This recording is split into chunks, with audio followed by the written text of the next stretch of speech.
Alright guys, welcome to the channel. So we're in the RV. This is my 2018 Thor Hurricane. It's the 34J. We just got this. One thing I do once we get a used RV, I want to change the toilet. This thing is actually disgusting. Doesn't seem like it works very well. So I just want to get a new toilet in here. So I want to show you the simple process of swapping this out with a new toilet. Okay, first step, I want to make sure there's no water in the lines. So I've turned my water pump off. I'm disconnected from city water. I've opened my low point drain. I've opened my faucet so to get any pressure out of the line. Open up my toilet faucet here, my toilet flush, just to get all the water out of the line. And now I'll be able to just take the water connection off the back and take the screws off, and we'll be able to lift this out. Alright, this size I'm using a 13 millimeter. I don't know, I got a replacement flange bolts, and those are 10 millimeters, so it could be any of those sizes. So take that bolt off.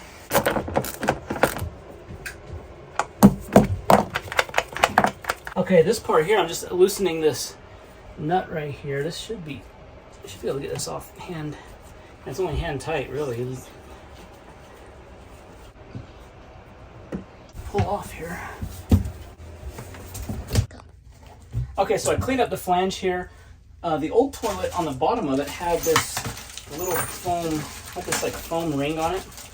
So I'm going to use this foam ring on the new toilet, and that should go over that. So let's get the new toilet in here. I think I'm going to reuse these studs here and the old bolts, so I don't have to replace. I'm not going to replace these. I'm going to leave this flange here. So really, just going to replace this. So this new one is the Dometic. It's the 310. So it looks like it has the water supply in the back, right here on the bottom. Oh, the bottom actually has this flange already, so I didn't need to buy that other one. So, and these are just the caps that go over the screws. So let's take it in. Here we're just gonna set it on these studs here, the screw holes. Fits in here pretty good. It is touching the, it might be a little bit wider, a little deeper than the last one, because this one's almost touching the back here, but that's not too big of a deal. Let's see if the water supply hooks up.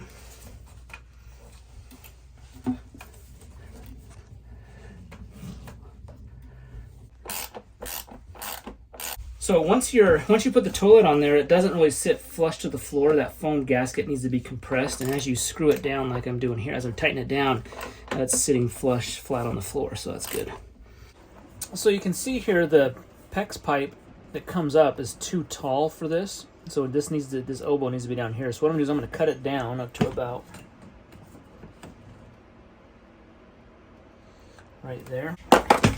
Make sure I got a straight cut on it. So now what I want to do is I want to get some, I'm going to reuse this fitting here. I'm just going to get some pliers, cut off this ring, slice the PEX pipe here, and then wiggle out this fitting, and then I'll be able to put it back in here, re-crimp it on with a PEX ring, and connect it to the toilet. I cut the ring off this. Now I'm just, I'm going to cut myself. I'm just scoring this pipe with a razor blade. Alright, now we can just re-crimp that back on. You need to have a PEX ring and then a PEX crimping tool like this, and it's 1/2 inch. So make sure you have a 1/2 inch ring and then a tool that can crimp the 1/2 inch pipes. All right, slide the ring over the pipe here, and then I'm going to insert my fitting.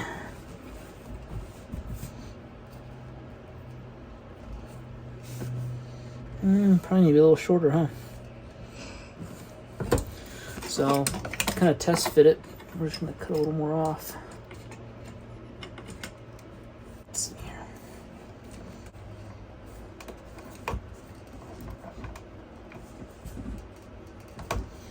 I think that's good right there, huh?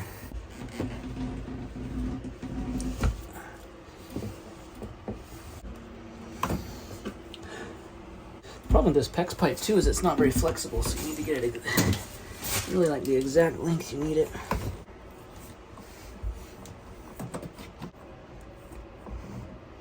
I have the city water hooked up, so there's pressure in the line. There's no leaks from here, so we're all good there. No leaks from this pipe here, and I push the foot flush.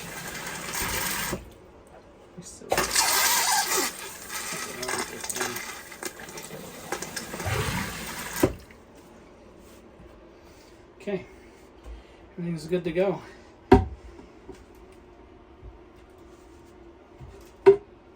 Okay, so overall, this is a pretty simple swap over. The hardest part was just getting the water line cut. If you're doing the same brand, same like model swap over, there won't be any issue there. But just cutting the PEX thing, making sure you have some PEX rings, cutter tools, things like that to adjust the plumbing. Probably the hardest part of this, but otherwise it just bolts up and it's good to go. Works good, looks good. I like this because it has the soft close lid, so it's not going to slam shut. So anyways, guys, thanks for watching the video. Hit that thumbs up, subscribe to the channel, see you in the next one. Thanks.